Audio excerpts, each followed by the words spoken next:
ආදරණීය දවසක් ඔයාලා හැමෝටම මං හිතනවා ඔයාලා හැමෝම පරිස්සමෙන් ඇති කියලා. වීඩියෝ එකක් කරනවද නැද්ද කියලා මං සෑහෙන්න හිතුවා.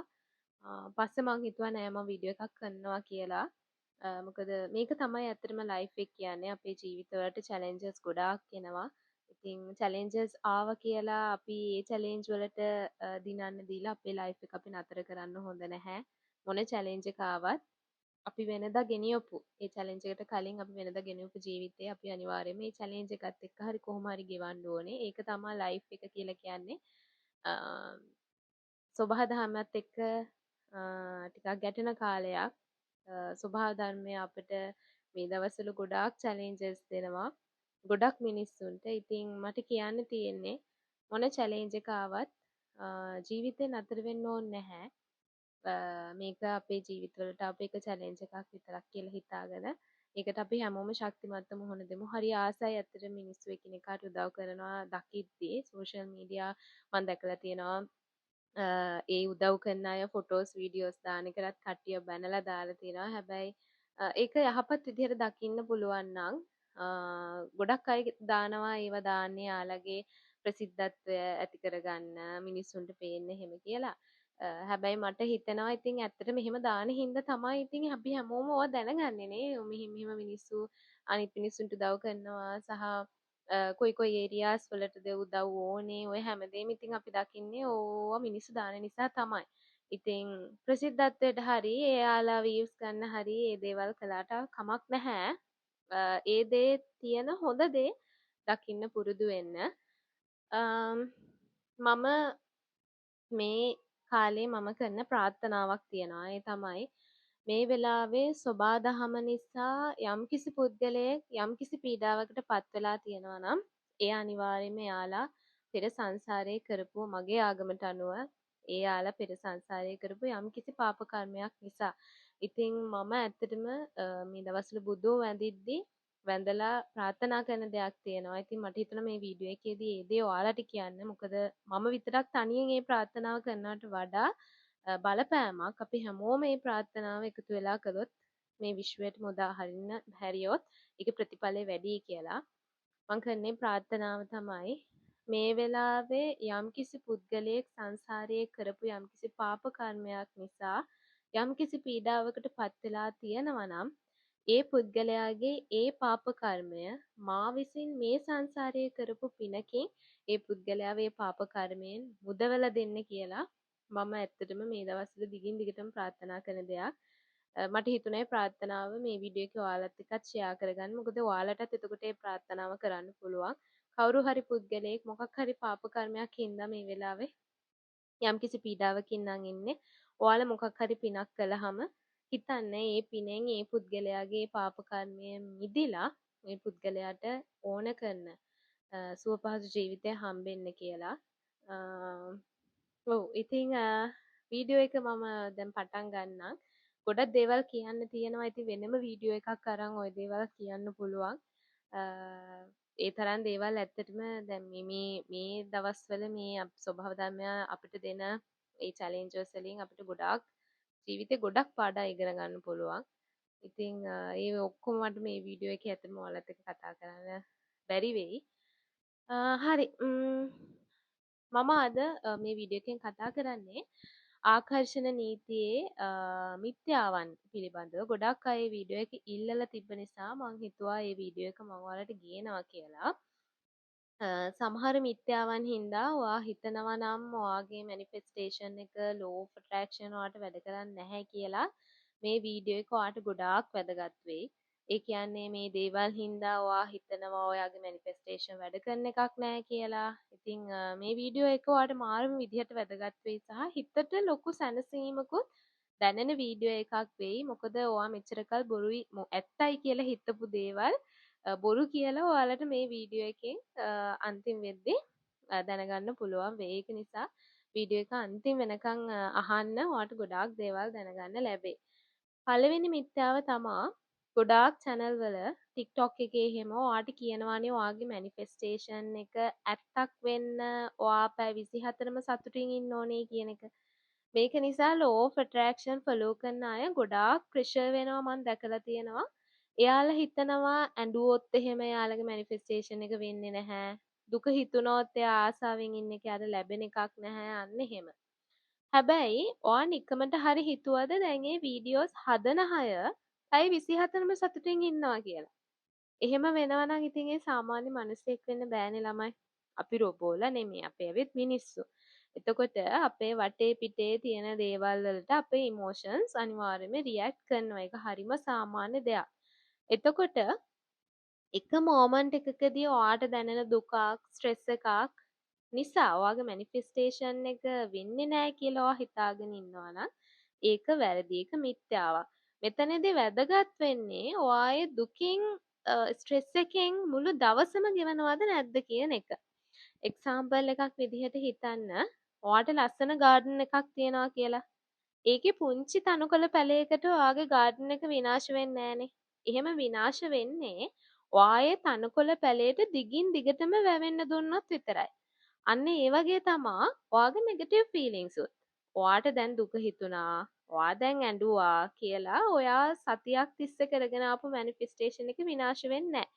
හැබැයි ඔයා ඒ දුකට වැවෙන්න දවසම ඔයා ඒ දුක ගැන හිත හිත ඉන්නවා නම් අන්න එතකොට ඔයාගේ මැනිෆෙස්ටේෂන් එකට ඒකෙන් බලපෑමක් වෙනවා. ඒක නිසා ඔයාට දුකක් දැනුනොත් ඔයා මුලින් මේක ඇක්සෙප්ට් කරන්න. හරි මට දැන් දුකක් දැනෙනවා කමක් නැහැ. මං ටයිම් එක අරගෙන මට ඕකේ වෙන්න දෙනවා. අද මට කාරුණික වෙනවා. මං දන්නවා මං ඕකේ වෙනවා කියලා. අන්න ඒ වගේ හිතන්න පුරුදු වෙන්න. දුකක් දැනුණාම අනේ ඉතින් මට දැන් දුකයිනේ අනේ මට නම් ඉතින් මේ මටමනේ මේ වගේ දේවල් වෙන්නේ වගේ තව තව නෙගටිව් දේවල් හිතලා අර ඔයාගේ මුලදි දැනුණ එක නෙගටිව් ෆීලින් එක වවා ගන්න යන්න එපා. හරිද? ඔයාට දැනෙලා තියෙන දුක හිතෙන ෆීලින් එක තව තව වැඩි කරගන්න එපා. මම මෙහෙම කියන්නේ අපි මිනිස්සු විදිහට අපි හරි කැමති අපිට දුක හිතුනහම තව තව දුක හිතෙන දේවල් ගැන හිතන්න. ඉතින් එහෙම වෙන්න එපා. හරිද? මං හිතනවා අර පළවෙනි මිත්‍යාව ගැන තේරෙන්නේ නැති කියලා. දෙවෙනි එක තමා සමහර අය හිතනවා අපි මුකුත් ඇක්ෂන්ස් ගන්න ඕනේ නැහැ ටෙක්නික්ස් විතරක් කර කර හිටියාම දේවල් ලැබෙනවා කියලා. මෙතනදි මං දෙයක් කියන්නම්. විශ්වය වුණත් ඔයාට හෙල්ප් කරන්නේ ඔයාගෙන් එයාට හෙල්ප් එකක් ලැබෙනවා නම් තමා. ඒ කියන්නේ ඔයාගේ මැනිෆෙස්ටේෂන් එක වැඩ කරන්න ඔයාගෙනුත් ඇක්ෂන්ස් වෙන්න ඕන තැනක නම් ඔයා අනිවාර්යයෙන්ම ඇක්ෂන්ස් ගන්න ඕනේ. ඒව ගන්න නැතුව කම්මැලි කමට හිටියොත් ඒ දේවල් වෙන්නේ නැහැ. එක්සාම්පල් එකක් විදිහට ඔයා ජොබ් එකක් බලාපොරොත්තු වෙමින් ඉන්නවා නම් ජොබ්ස් වලට ඇප්ලයි නොකර ටෙක්නික් කර කර ඉඳලා හරියන්නේ නැහැ. අනිවාර්යයෙන්ම ඔයා ජොබ්ස් වලට ඇප්ලයි කරලා ඔයාගේ පැත්තෙන් වෙන්න ඕනේ කන්ට්‍රිබියුෂන් එක යුනිවර්ස් එකට දෙන්න ඕනේ. හැබැයි ඔයා ඉන්නේ කිසිම ඇක්ෂන් එකක් ගන්න බැරි තත්ත්වයක නම් අන්න ඒ වගේ වෙලාවට යුනිවර්ස් එක ඔයාට සාධාරණයක් කරනවා. ඔයා දැකලා ඇති ගොඩක් හෙල්ප්ලස් මිනිස්සුන්ට යුනිවර්ස් එකේ හෙල්ප් කරන වෙලාවල්.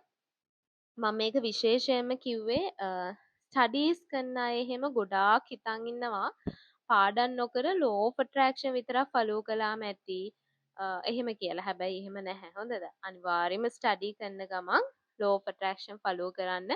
එතකොට ඔයාට බෙස්ට් රිසල්ට්ස් ඒ වලින් ගන්න පුළුවන්. හැම වෙලාවකම මතක තියාගන්න මේක ඇවිල්ලා පාර්ට්නර්ෂිප් එකක්. ඔයාගේ යුනිවර්ස් එකේ කන්ට්‍රිබියුෂන් එකෙන් තමා දේවල් සක්සස් කරගන්න පුළුවන් වෙන්නේ. තුන්වෙනි එක තමා මැනිෆෙස්ටේෂන් එක ෂණිකයි කියන එක. ඔයා දැකලා තියෙනවද? සමහර වීඩියෝස් තියෙනවා මේක කළොත් පැය 24න් කෝටියක් හම්බෙනවා. මේ මියුසික් එක ඇහුවොත් විනාඩි 5න් එයා කතා කරනවා. අන්න ඒ වගේ බොරු දේවල්. අපේ මිනිස්සුත් ඉතින් හරි කැමතිනේ ෂණිකව හැමදේම හම්බෙනවට. ඉතින් ඒක හින්දා එයාලා ඒවා කරනවා. තව මම දැකලා තියෙනවා ලේඩි බර්ඩ්ලා හැම ඉන්න වීඩියෝස් දාලා ඒ වීඩියෝ එකට යටින් ලේඩි බර්ඩ් කෙනෙක් කමෙන්ට් කරන්න ඔයාට හිතන දේ ලැබෙයි අන්නේ වගේ දේවල්. ලෝ ඔෆ් ඇට්‍රැක්ෂන් බිස්නස් එකක් කරගත්ත මිනිස්සු දැන් ගොඩාක් අපි අතර ඉන්න ඔයාලත් අනිවාර්යයෙන්ම යාළුව දැකලා ඇති. ඇත්ත පෙන්නලා දේවල් කියලා දෙනාට වඩා ඒ වගේ බොරු දේවල් වලින් මිනිස්සු ආකර්ෂණය කරගන්න එක ලේසි.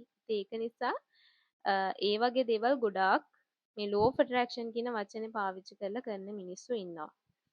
සමහර අය ඒ වීඩියෝස් බලලා විනාඩි 5න් එයා හිතපු දේ ලැබුණේ නැති වුනහම මේ විශ්වාකර්ෂණ නීතිය බොරු එහෙම කියලා විශ්වාකර්ෂණ නීතියට බයින මිනිස්සුත් ඉන්නවා. ඉතින් බුද්ධියකින් මේ දේවල් අනුගමනය කරන්න අනිවාර්යෙන්ම. හතරවෙනි එක තමා ඔයා හිතනවා නම් ඔයාගේ මැනිෆෙස්ටේෂන් එක ඔයා හිතපු කාල සීමාවදී උනේ නැති වුණාම ඒ දේ වෙන්නෙම නෑ කියලා අන්න ඒක මිත්‍යාවක්.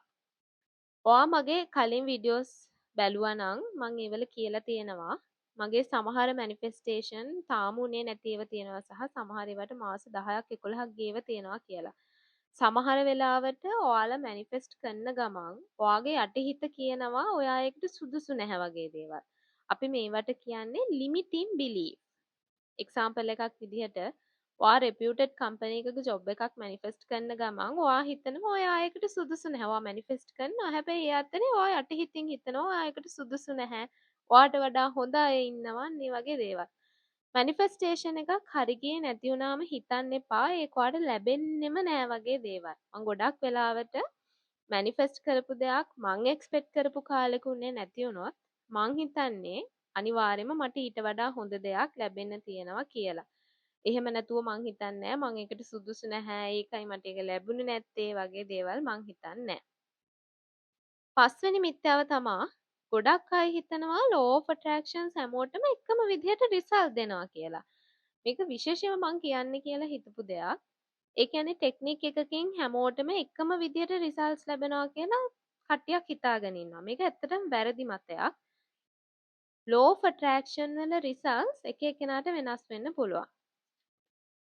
ඒ කියන්නේ මේක වැඩ කරන්නේ අපේ වයිබ්‍රේෂන් එක මත, අපේ විශ්වාසය මත, අපි රිසල්ට් එකට කොච්චර ඇලිලා ගැලිලා ඉන්නවද වගේ දේවල් මත. ඒවා එක එක්කෙනාට වෙනස් නේ අනිවාර්යයෙන්ම. ඔයාගේ තියෙන වයිබ්‍රේෂන් එක නෙමෙයි මගේ තියෙන්නේ. ඒ නිසා එක එක්කෙනාට law of attraction වැඩ කරන විදිය වෙනස් වෙන්න පුළුවන්. ඒක නිසා කවුරු හරි ටෙක්නික් එකකින් සතියකින් රිසල්ට්ස් ගත්තා නම් ඔයාටත් ඒ ටෙක්නික් එකෙන් සතියකින්ම රිසල්ට්ස් හම්බ වෙනවා කියලා වගේ හිතන්න එපා. සමහර වෙලාවට ඔයා සතියකට කලින් රිසල්ට්ස් හම්බ වෙන්නත් පුළුවන්. සමහර විදියට ඊට වඩා වැඩි වෙන්නත් පුළුවන්. ඒක එක එක්කෙනාගේ වයිබ්‍රේෂන් එක අනුව, එනර්ජි එක අනුව, දෙයක් වෙනුවෙන් වැඩ කරන ප්‍රමාණය අනුව මේ දේවල් වෙනස් වෙන්න පුළුවන්. මගේ 11 වීඩියෝ එකකිනුත් මං කිව්වා සමහර අයට ඒ ටෙක්නික් එකෙන් එයාලා ඉල්ලුව හැම හීනයක්ම හැබෑ වෙලා තියෙනවා. හැබැයි සමහර අයට එහෙම නැහැ කියලා. එක්සාම්පල් එකක් විදිහට මම හොඳම උදාහරණයක් 11 ටෙක්නික් එකේ මම වීඩියෝස් බලද්දි හැම වීඩියෝ එකකම වගේ කියන්නේ ඒගොල්ලන්ගේ හැම හීනයක්ම ඉෂ්ට වුණා කියලා. හැබැයි මට උනේ නැහැ. මගේ ඩ්‍රීම්ස් 11ම ෆුල්ෆිල් උනේ නැහැ. ෆුල්ෆිල් උනේ නැති දේවල් තියෙනවා. ඉතින් විශ්වාකර්ෂණ නීතියේ මිත්‍යාවන් අද වෙද්දී එකක් දෙකක් නෙමේ ගොඩාක් තියෙනවා. මොකද සමහර අය මේක බිස්නස් එකකට කරන්න පටන් අරන් තියෙන්නේ. ඒ මිනිස්සු නිසා අර ඒ කියන්නේ බොරු දේවල් කියලා මිනිස්සුන්ට ආස හිතෙන විදිහට බොරු දේවල් පෙන්නලා විශ්වාකර්ෂණ නීතියේන මිත්‍යාවන් වලට මිනිස්සුන්ව පොළඹවනවා. විශ්වාකර්ෂණ කියන දේ ඇත්තක්. හැබැයි මේ දේවල් ෆලෝ කරද්දී හැම දෙයක් ගැනම හොයලා බලලා සිහි බුද්ධියකින් මේ දේවල් කරන්න අනිවාර්යයෙන්ම ඒ කියන්නේ බිස්නස් වලට කරන මිනිස්සුන්ට අහුවෙන්න යන්න එපා. හරිම අඩු channels කීපයක් තමයි මේක ගැන ඇත්තම ඇත්ත කියන්නේ. ගොඩාක් අය ඇත්තටම කරන්නේ බිස්නස් එකකට. සමහර අය මේක ජොබ් එකක් විදිහට කරන කට්ටිය ඉන්නවා. ඉතින් එයාලා ගොඩක් අර මිත්‍යාවන් වලට මිනිස්සු හරි ඉක්මනට රැවටෙනවානේ ළමයි. අපි හරි කැමති මිත්‍යාවන් වලට. ඒ කියන්නේ දැන් මගේ මේ වීඩියෝ එකට වඩා views ඇති අනිවාර්යයෙන්ම මේක වෙනවා. ඒ කියන්නේ මගේ මේ වීඩියෝ එක මම දැන් මේ වීඩියෝ එකෙන් ඔයාලට ඇත්ත පෙන්වන්න හදන්නේ. හැබැයි මේ වීඩියෝ එකට වඩා අනිවාර්යයෙන්ම අර විනාඩි 5න් එයා කතා කරයි මේ මියුසික් එක අහන්න කියන වීඩියෝට views ඇවිල්ලා ඇති. ඒක තමයි ඇත්ත. ඒ කියන්නේ මිත්‍යාව පෙන්නලා මිනිස්සුව රවට්ටන්න ලේසි. ඇත්ත මිනිස්සුන්ට පෙන්නනවට වඩා. ඉතින් විශ්වාකර්ෂණ නීතිය අනුගමනය කරන්න සිහි බුද්ධියක් ඇතුව කියන ගමන් මම වීඩියෝ එක මෙතනින් නවත්තන්නම්. හැමෝටම සොබාදම්ය ආශිර්වාද ඉක්මනට ලැබිලා හැමෝම පරිස්සමෙන් ඉන්න කියලා අපි හැමෝම ප්‍රාර්ථනා කරමු. ඉතින් මම වීඩියෝ එක මෙතනින් නවත්තන්නම් හැමෝටම පරිස්සමෙන් හැමෝම සතුටින් ඉන්න.